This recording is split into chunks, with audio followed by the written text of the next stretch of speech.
Here with John Karaffa, the CEO of Pro Sport CPA, tax pro for the pros. John, how you doing today? Oh, very good, thank you. So tell us, what is it that Pro Sport does? Well, Pro Sport CPA provides expert tax, accounting, and financial education services exclusively to professional athletes. So that's why we're here at the Portsmouth Invitational. We're one of the leading tax providers in basketball with over 120 athletes in the NBA, D-League, WNBA, and then overseas.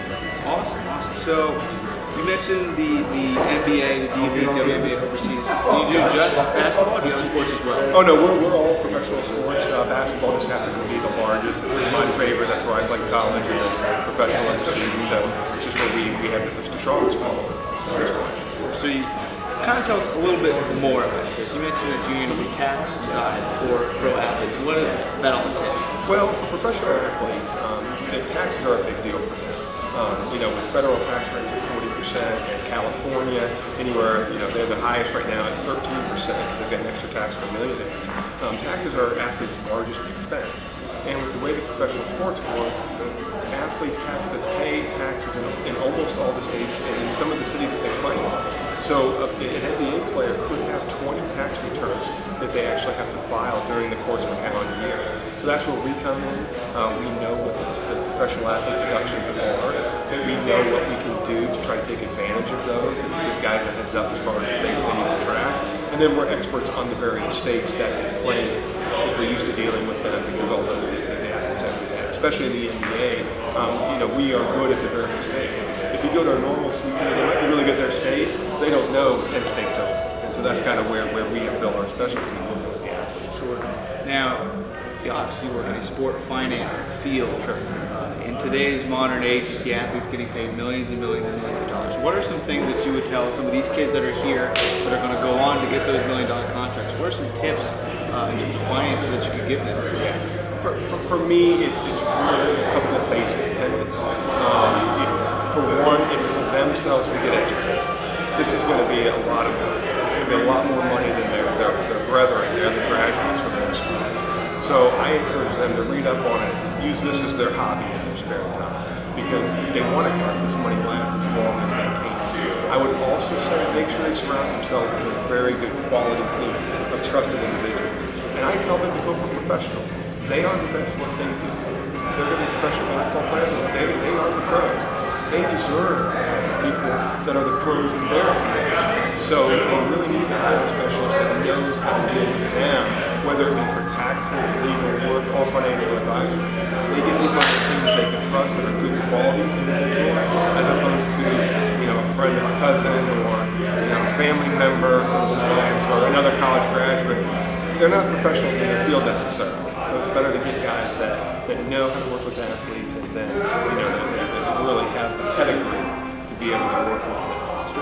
And then to really be conservative. The way that I look at professional athletes is they are very close to retirement, and so they really shouldn't be swinging for the fences and trying to do investments where they try to double or triple their money right off the bat. They're either injuring or getting cut or just a couple years from playing their last game. And so they're going to be retired potentially in their 20s. So they need to make the right kinds of decisions, but they really need to try to keep as much of that money as possible. Then they have the rest of their life to figure out what they want to do with it. Absolutely. And spend that money. Absolutely. There you go. Spend that money. That's the main thing that a lot of athletes are looking to do. You're an athlete. Tell us a little bit about your background in basketball.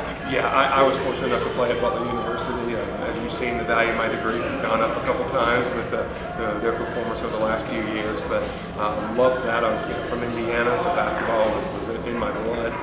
Even though I have more of a football build, I played basketball there. Then I went overseas. I played 12 seasons, both in Europe and then New Zealand. So Germany and New Zealand were my main two stops.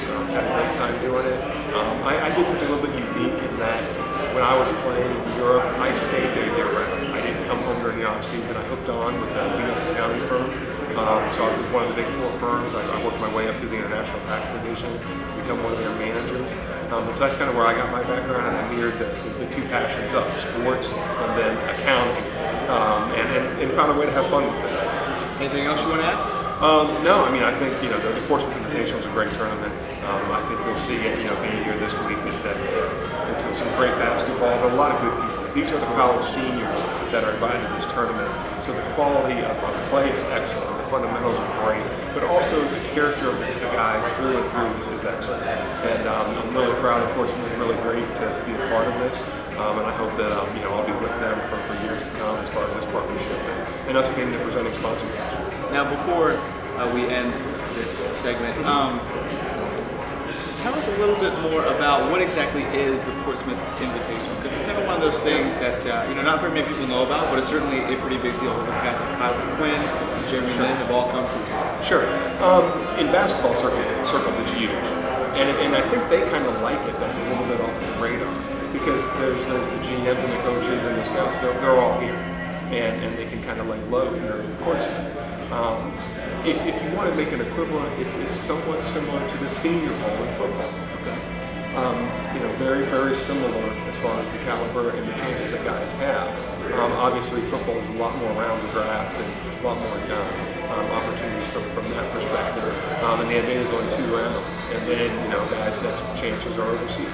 So for them, it's their tryout to impress the NBA scouts, and a couple of guys, like you mentioned, every year seem to hook on with the team. But most everybody gets a contract somewhere. And the opportunities overseas are great. And for me, and what I learned over there is yeah, it was basketball, it was great. I got a chance to be a professional, but I got a chance to see a whole new country and a whole new culture, meet and learn about a whole new people that I had no idea about. For an Indiana small town kid, it was a real eye-opener, and it really helped me see what I really wanted and see what I liked, and really matured me.